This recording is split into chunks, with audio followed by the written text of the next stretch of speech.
Bonjour, alors comme promis nous voilà avec la suite des Hobby Japan, en tout cas ceux que j'ai sous la main, parce que j'en ai beaucoup plus que ça, mais nous allons découvrir cette fois-ci, avec un petit saut dans le temps, ce que nous réservait le Hobby Japan de septembre 1993. Voilà.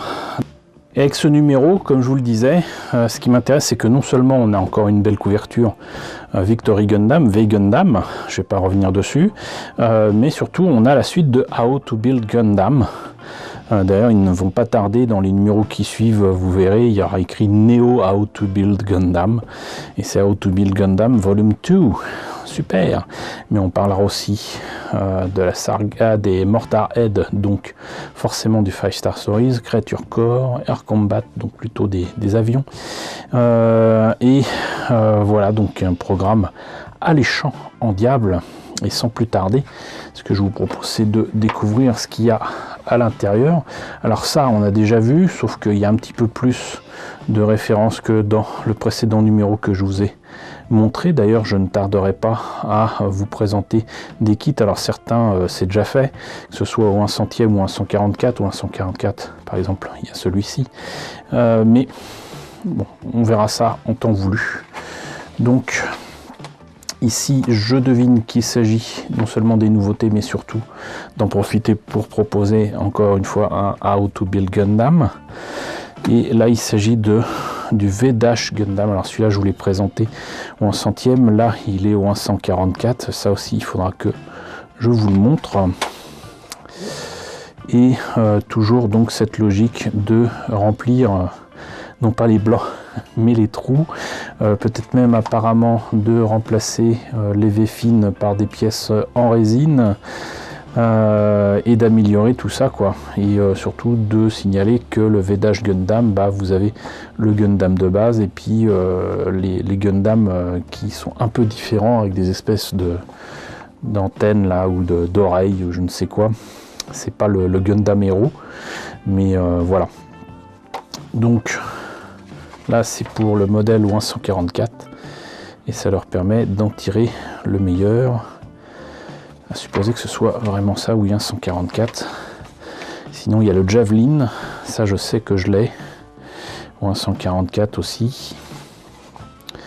Donc pareil, forcément rajouter de la carte plastique, de la résine, de l'époxy putty. Hop. On voit quand même la différence. Là, donc le Zoloat que je vous ai déjà présenté, que j'avais fait il y a des années et que j'ai franchement raté. Voilà, modèle au 144. Il faudra que je refasse un jour.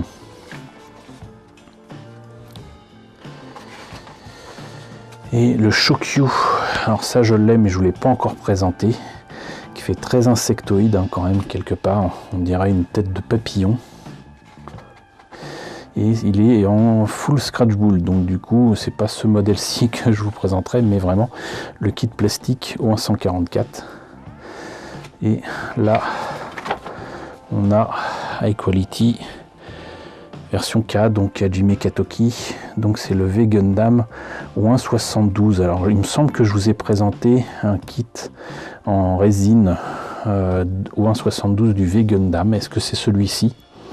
Est-ce que c'en est un autre? Je ne sais plus, mais vous trouverez le lien ici. Et là, donc, ils en profitent pour indiquer ce qu'il en est avec ce kit en résine, ce garage kit. Là, le V-Dash Gundam en 1 centième. Alors celui-là, par contre, je vous l'ai présenté.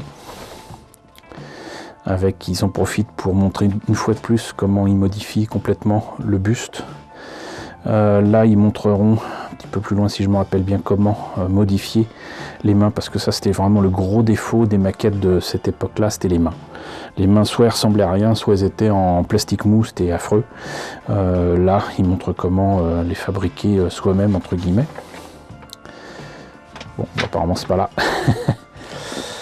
Et là, c'est pour le Core Fighter. Ici, le Beam Rifle. Alors, ils mettent échelle 1-1, ça m'étonnerait beaucoup. Ils confondent échelle réelle et échelle humaine. Là, il est évident que c'est à l'échelle humaine. Si c'était à l'échelle 1-1, il ferait la taille d'un immeuble. Mais je ne savais pas qu'ils avaient vendu ça. Vous voyez, là, du coup, je redécouvre. Là, le Zolo, ça, c'est un kit que je crois qu'il n'existe pas en plastique. Avec donc une partie qui se transforme en espèce d'hélico. Un 125, à mon avis, c'est un jouet au départ. Le Gullikson. Donc ça fait partie des choses qui sont pas terribles dans V-Gundam, c'est les véhicules. Les véhicules font pas crédibles du tout. Et encore ça c'est rien parce qu'il y a aussi une espèce de grosse roue dans laquelle les MS, qui sont pas tout petits non plus, se mettent dedans quoi. C'est bof. Voilà. C'est scale 1.72, échelle 1.72, full scratch build. MS in pocket, ah bah oui c'est vrai. C'est vrai. Voilà, j'en ai quelques-uns. C'est donc une collection. Alors là, ils avaient décidé que les kits en 144, c'était pas encore assez petit. Et donc, ils ont fait des MS in pocket. Et là, ils mettent 144, mais je suis désolé, mais à ma connaissance, c'est plus petit. Beaucoup plus petit que du 144.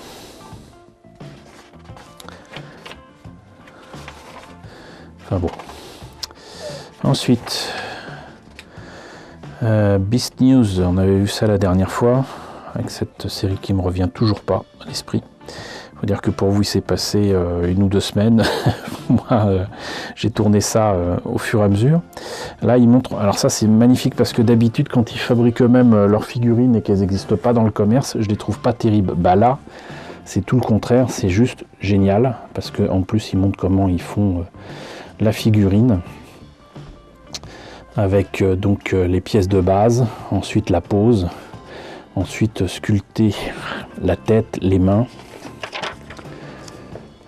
faire le reste du corps, les muscles. En plus, il y a forcément des vêtements, les épaulettes, un drapé. Et c'est juste impressionnant, parce que le résultat, c'est quand même ça, quoi. Et là, c'est full scratch build. Mais là, c'est un kit du commerce de chez G-Port ou un 8e. J'imagine que c'est de la même série. Et sinon, là, ça, c'est encore autre chose. Hummingbird. Bon. Pas d'intérêt. Là, pareil, ça m'a l'air d'être un... Alors là, vous voyez, par exemple, typiquement, le dessin est sympa. Et la figurine Galaxy Froline là, bof. Franchement bof. Ah, donc les Mortar Head avec le Jun-kun ou un 100e. Celui-là, je sais plus comment il s'appelle. Le Cormals avec le pilote et sa Fatima. Runmasker, bah on a déjà vu ça. Tristan et du Votoms, plein de Votoms. Ultimate Selection, Ultraman. Hop, Mechagodzilla, je trouve superbe celui-là. Créature Corps, alors ça c'est assez spécial. Hop. Ah d'accord, donc les Hummingbird, ils avaient fabriqué les avions pour l'occasion, pour présenter les figurines, c'est ça? Bon. Là vous voyez que tout ça c'est sympa. Le truc c'est que contrairement au How to Build, ils ne montrent pas forcément comment faire les choses, comment arriver à ce résultat qui montre avec de superbes photos. Et ça c'était déjà le gros défaut de Hobby Japan. De montrer des choses très sympathiques, mais de pas montrer comment y parvenir. Alors que des années plus tard, un magazine qui était donc Dengeki Hobby Magazine le montrerait très bien et aura su tirer des leçons de tout ça. Maintenant, par contre, je comprends la raison pour laquelle c'est comme ça. C'est que simplement, quand vous faites une maquette, vous n'avez pas spécialement envie d'être interrompu pour expliquer des choses ou pour prendre des photos. Voilà, c'est quelque chose qui n'est pas facile à faire, où il faut être avec le bon matériel, avec le bon studio photo, la bonne lumière, etc. Autant vous pouvez apporter le modèle fini dans un studio photo, autant fabriquer le modèle en question là, à côté d'un studio photo, c'est plus compliqué. Donc je comprends tout à fait. Mais cela dit, c'est quand même mieux quand on vous explique comment y arriver. Et même vous présenter les pièces avant, quoi. Voilà. Ça, c'était la présentation de festival, visiblement au Japon.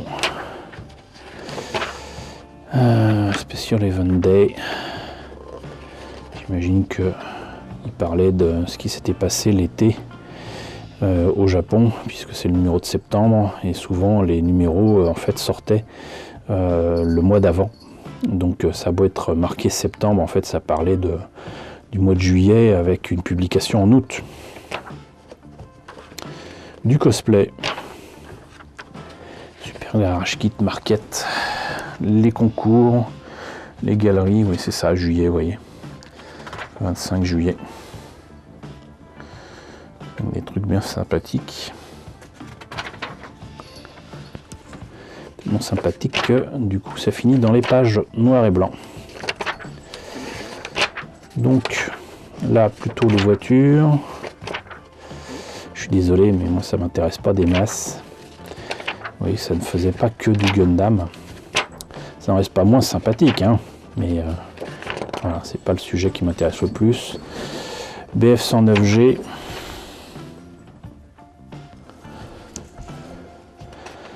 Ça, on a eu l'occasion d'en parler.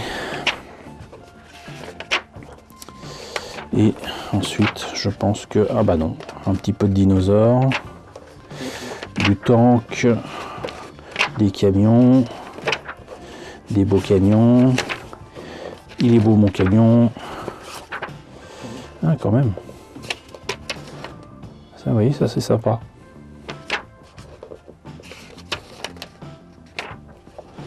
Et là par contre vous voyez que la salive entre les deux mâchoires du T-Rex, c'est pas ça. Mais c'est quand même assez cool et c'est fait avec des kits Horizon. Qu'est-ce qu'ils mettent au 1/30e? Il me semble que j'ai connu ça. Ghostbox. La section des lecteurs. Et on en a, je pense, terminé. Après, c'est que des pubs. Voilà. Et je l'avais acheté 106 francs 20. Voilà. Eh bien, écoutez, j'espère que ce petit voyage dans le temps vous aura intéressé. Et donc, n'hésitez pas à me dire ce que vous en pensez dans la section commentaires, hein, si vous avez vécu cette période-là, si vous avez connu les Hobby Japan à cette période-là, ça m'intéresse de savoir si j'étais le seul à me les procurer. En tout cas, n'hésitez pas à liker, c'est très important, n'hésitez pas à partager, n'hésitez pas à vous abonner si ce n'est pas déjà le cas. Coucou aux nombreux abonnés qui nous ont rejoints ces derniers temps, bienvenue ici. Coucou aux grands anciens qui me suivent depuis 5 ans, merci à tous de votre fidélité, merci à tous de votre soutien sur Tipeee et sur Paypal, surtout prenez soin de vous. Je vous laisse avec la liste des contributeurs de la chaîne et je vous dis à très bientôt pour la présentation d'un nouveau numéro de Hobby Japan.